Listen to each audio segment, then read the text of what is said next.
အားလုံးပဲမင်္ဂလာပါလက်တက်လန်တန်နေပြီးတော့အားလုံးကိုပြန်လည်ကြိုဆိုလိုက်ပါတယ်ဒီနေ့မှာတော့တစ်ဖက်ကအင်္ဂလိပ်လိုပြောတာအောင်နားလည်ပေမဲ့ကိုယ့်ဘက်ကပြန်ပြောတဲ့နေရာမှာအခက်အခဲရှိတဲ့သူတွေအတွက်ဆောင်ရန်ရှောင်ရန်အချက်၅ချက်ကိုပြောပြပေးသွားမှာဖြစ်ပါတယ်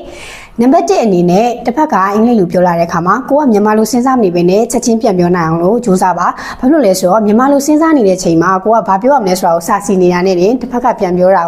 ကိုကတုံ့ပြန်နိုင်မှုအတွက်အခက်အခဲဖြစ်စေပါတယ်နံပါတ်2အနေနဲ့ကတော့စာကြောင်းတွေဖန်တီးမဲ့စာပတ်တန်အတူလေးတွေယူသုံးပါဥမာအဖြစ် I feel like I think the reason is အဲ့လိုစာကြောင်းအတူလေးတွေပတ်တန်လေးတွေကိုယူသုံးပြီးတော့ပြောပါနံပါတ်3အနေနဲ့ကတော့မြန်မာလိုမစဉ်းစားဘဲနဲ့အင်္ဂလိပ်လိုချက်ချင်းတုံ့ပြန်ပါအဲ့လိုတုံ့ပြန်တဲ့နေရာမှာလည်း